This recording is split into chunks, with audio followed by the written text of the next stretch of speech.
Esse outro bloco vamos falar com a cirurgiã dentista especializada em ortodontia, doutora Elizabeth Gomes. Bom, pessoal, dando início ao programa com a doutora Elizabeth Gomes, vamos à primeira pergunta. Boa noite, doutora. Boa noite, Alexandre. Quem é Elizabeth Gomes? Bom, Alexandre, eu nasci no Rio de Janeiro, né? E fui nascida e criada no bairro do Grajaú. Minha vida inteira eu morei lá com os meus pais, com a minha irmã. Cursei a faculdade de odontologia de Valença, no interior do estado, né? Após isso eu tive a oportunidade de fazer algumas pós-graduações. E hoje estou aqui formada e seguindo minha carreira adiante. Bom, a doutora é uma artista que cuida de uma especialidade que ela já vai falar imediatamente. A senhora é cirurgiã, né? Porque a pessoa se forma, sai da faculdade de odontologia como cirurgiã ou cirurgião dentista, não é isso? E depois faz uma especialidade, né? Qual a sua especialidade? Minha especialidade é ortodontia, né? E a minha especialidade, ela ajuda muito na autoestima das pessoas, porque a gente melhora com a ortodontia o posicionamento dos dentes, a maloclusão. Então hoje em dia só tem dente torto quem quer, né? Porque a ortodontia é capaz de tratar disso, mas não só a estética, a função é muito importante, porque hoje em dia os dentes mal posicionados eles podem acarretar milhares de outros problemas, como dores de cabeça, problemas respiratórios. Problemas respiratórios? Sim, porque dificulta muito a respiração quando os dentes são muito tortos, quando o céu da boca é muito fininho, criança que chupa dedo. Mas os dentes que a senhora está falando, vamos dizer, nós estamos falando para o público leigo. Certo. Os dentes tortos, mas a gente está acostumado a ver aqueles aparelhos, né? Que ficam, mas existe também o dente torto, assim, aqui atrás, que dificulta alguma coisa, ou é somente na parte, assim, de frente? Não, existe atrás também, né? Atrás também? Sim, porque existem umas deformidades ósseas também, que a ortodontia também trata, que chama ortopedia funcional. A gente pode tratar com aparelhos removíveis, né? Pacientes que nascem queixudinhos, com o queixinho para frente, na fase de crescimento, a gente pode melhorar esse posicionamento. Em alguns casos, a ortodontia segue junto com outra especialidade, que é a cirurgia bucomaxilo, porque existem deformidades ósseas que só a cirurgia resolve. Mas a senhora falou no nascimento, então, quer dizer, uma criancinha já pode ter essa deformidade? Sim, a gente tem uma fase para detectar do crescimento, que é bom as mães, a partir de uma certa idade, 5, 6 anos, havendo aquelas trocas de dente, né? Já pode vir visitar o ortodontista para a gente fazer uma prevenção com o aparelho então, móvel. É recomendável, a partir da primeira troca, sim, dos dentes, o dente de leite, né, que cai. Isso, na verdade, mesmo que não caia, já pode ser feito... Mesmo que não caia? Sim. Mas não vai cair, não vai... Vai, mas aí as deformidades ósseas genéticas a gente já consegue ver antes de ter os dentinhos permanentes. Com que idade mais ou menos caem os dentes? Assim? Bom, a criança aos 6 anos nasce um dentinho lá atrás para a vida toda, que é o primeiro molar, sem cair nenhum. Isso as pessoas não sabem e as mães precisam estar muito alertas, porque você imagina um dente que nasce aos 6 anos ficar para o resto da vida, né? Então precisa estar bem alerta com isso, porque ele é o último, então tem que escovar bem lá atrás e nessa fase já levar o dentista para ser feita uma prevenção, uma aplicação de flúor. Hoje muitas escolas fazem uma aplicação de flúor anual nas crianças e é muito importante que tenha incentivo a isso, para que a gente possa ver todas as anomalias o quanto antes para que elas sejam tratadas. Mas aqui a senhora trata não especificamente de ortodontia, a senhora também faz qualquer tipo, a senhora faz cirurgia ou não? Sim, só... a minha especialidade trata só da ortodontia. Na nossa clínica nós temos todos os profissionais das outras especialidades, né? Temos uma equipe que trata todas as outras coisas, né? E um clínico geral pode fazer uma triagem inicialmente em qualquer consultório, mesmo que ele não tenha uma especialidade, e esse profissional normalmente está capacitado para indicar para as outras especialidades. Por exemplo, quando cai a dentição, a primeira dentição, que é o dente de leite, então a criança já está propensa a ir nascendo o dente já torto, não? Sim, pode acontecer, porque existe uma carga genética grande, existem os fatores carga genética? Sim, carga genética, pode chupar dedo, chupar chupeta por tempo muito tempo prolongado, né? Então também vai causar... Mas o que a genética influi nisso?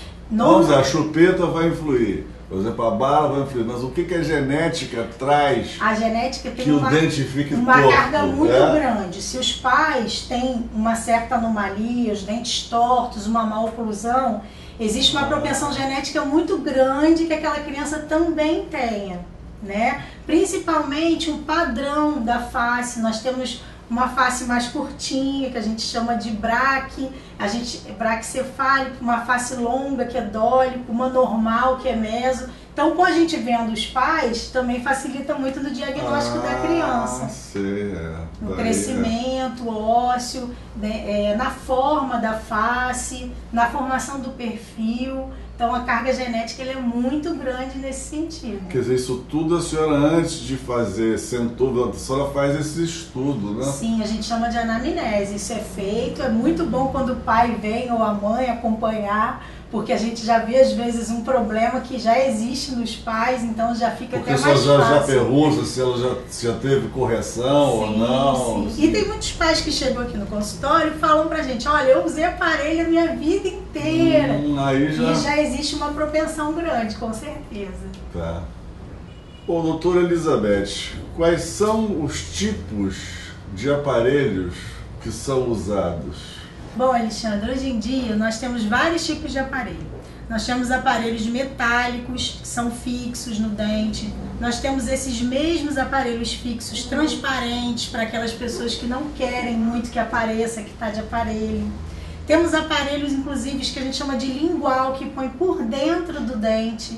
Então fica totalmente imperceptível, a pessoa sorri e ninguém sabe. Todos os aparelhos são aqueles que precisam dar uma apertadinha, né? Mas isso é metálico exatamente. Ou não? Independe de ser metálico ou não. Isso. E em algumas anomalias a gente tem aparelhos móveis também, principalmente em casos de crianças em crescimento, que os aparelhos móveis são muito úteis e ajudam muito tanto na prevenção, né, quanto na solução de alguns tipos de má oclusão. Como seria esse aparelho móvel? Feito tipo, desculpa, tipo uma dentadura, isso, alguma coisa similar? Sim, o aparelho removível ele é um aparelho que só tem uma desvantagem grande, que o paciente pode tirar o aparelho. E isso principalmente criança, principalmente criança. E isso não é bom para o tratamento. Mas esses aparelhos removíveis é como se fosse uma pererequinha assim, mas não tem dente nesse aparelho, né? Como seria no caso, como as pessoas chamam de perereca, é um aparelho móvel. Existem umas molinhas, os metais nesse aparelho que são ativados para que os dentes se movam para a posição correta. Quer dizer, voltando aqui, a senhora atende qualquer faixa etária? Sim. Porque normalmente tem, por exemplo, na medicina tem pediatria, dentista também tem, não só... Tem, odontopediatra, isso, mas né? Nesse caso da ortodontia não existe distinção de idade. Não existe. Pode ser de 8 a 60, 80. 80, é verdade. E isso é muito bom, né? Hoje em dia muitos adultos usam aparelho, as pessoas estão muito conscientes da necessidade de você ter uma certa estética para conseguir emprego, para melhorar a autoestima, né? Sim. E cada vez mais pessoas usam o aparelho, pessoal buscando a estética, mas espero que a função também. Qual a idade média assim que ele procura? Porque gente assim de idade, vamos dizer assim, de 60, 70, também ele procura ainda para ver essa correção? Também procura. Esses pacientes, principalmente acima de 70 anos, eles já procuram com a indicação de um outro profissional. Às vezes foram lá para fazer um implante, para fazer uma prótese e não tem espaço suficiente, então eles procuram um ortodontista para que a gente ou abre ou feche um determinado espaço, né? O paciente da terceira idade procura muito isso. Principalmente assim, a gente chama que o envelhecimento dos dentes são os dentes inferiores ficarem cada vez mais tortinhos. né? Inferiores. Inferiores. Vai tudo ficando mais tortinho, vai diminuindo. Isso é tipo um dito popular, que o envelhecimento são os dentes ficando tortos. Na verdade, é que a musculatura, né? Todo o nosso rosto vai causando mais flacidez, a musculatura não está mais tão firme, né? E isso realmente vai fazendo que os dentes se movam e vão ficando cada vez mais tortos. Mas isso aqui não é a parte óssea, vamos dizer, dos dentes? Não é óssea? Sim, é a parte óssea, o osso está em volta do dente, segurando ele, mas a gente tem uma força muscular muito grande na face, a gente passa a vida inteira sem ir na academia, mas não passa um dia sem mastigar, não é verdade? Sei. Então a força muscular muito grande e os dentes vão ficando com o envelhecimento cada vez mais tortinhos, né? As fibras musculares estão cada vez mais frágeis e os dentes vão ficando cada vez mais tortinhos e também procuram nessa fase para alinhar então, os dentes. porque os ossos também vão se enfraquecendo, né? Sim, mas assim, existe até as pessoas perguntam muito isso quando na terceira idade, eu posso fazer um implante, mas eu tenho osteoporose. Na verdade, na face, isso não acontece muito pelo que eu estou falando, que a gente usa muito essa musculatura, esses ossos, né? Mas existe uma perda óssea dentária, que ela é normal, devido à impactação do alimento, devido a gente ter perdido algum dentinho, perdeu um dente. Aí você vai mastigar em cima de onde não tem dente. Aquele osso vai diminuir também.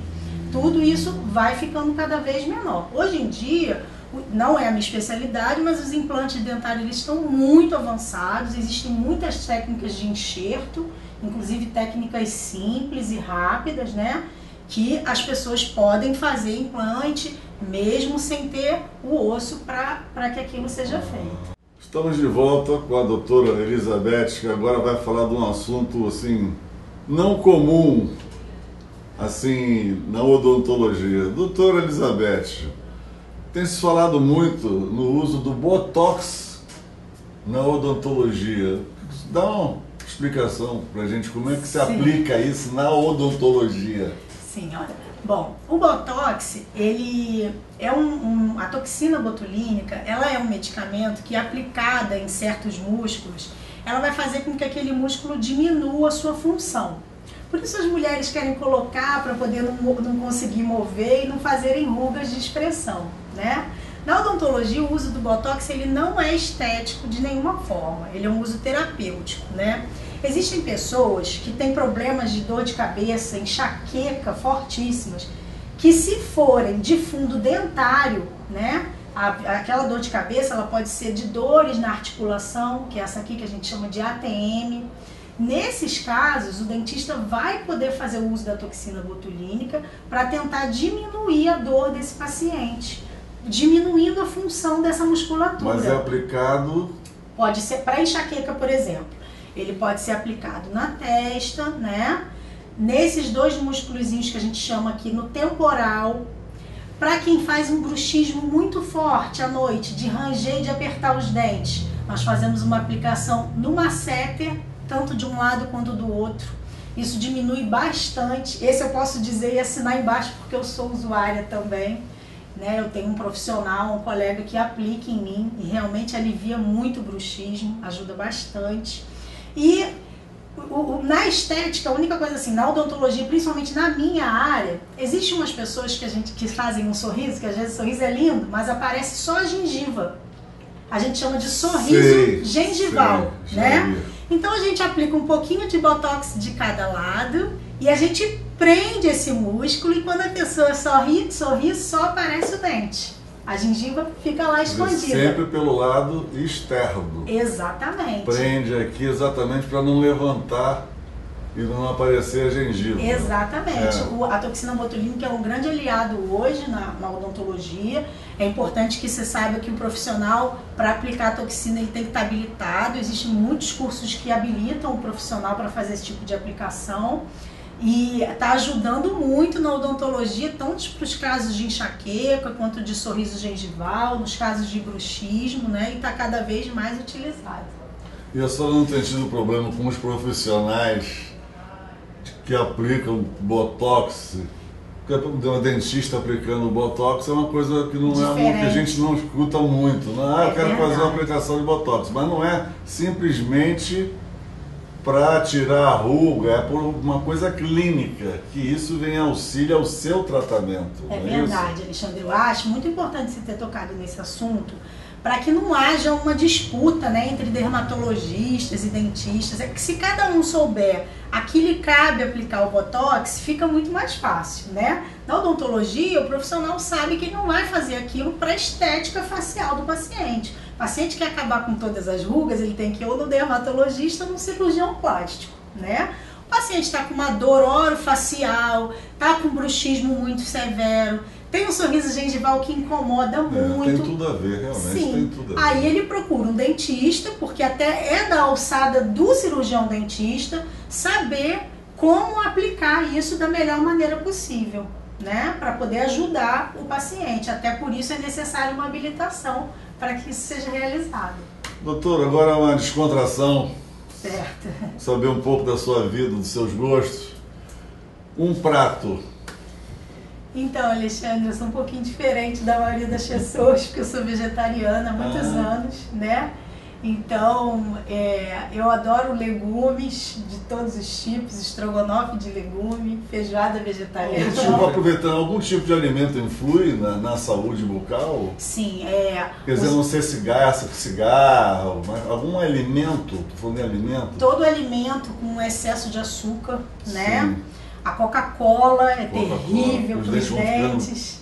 Preto, não? Sim, a cafeína escurece, Cafeína, mas ela pode ser usada moderadamente, né? Mas de uma maneira geral, o que prejudica muito a dentição, principalmente nas crianças, né, é o excesso de açúcar. Que vai ficando com a cara, coitado, vai ficando aquele buraco É de verdade. bala, né? Bom, um destino que a senhora tenha viajado, um destino que tenha lhe encantado. Minha segunda lua de mel foi em Paris. Paris. E foi muito Andou bom. bem. É um lugar que eu realmente gosto e pretendo voltar. É apaixonante, principalmente lua de mel, é um lugar muito atrativo. É verdade. Uma obra de arte. Então, em Paris mesmo, né, o Museu do Louvre realmente tem cada coisa fantástica, né? O quadro da Mona Lisa é uma coisa que as pessoas param para fotografar no museu, que é lindíssimo, te deixa realmente pensando naquela expressão, naquele momento do pintor.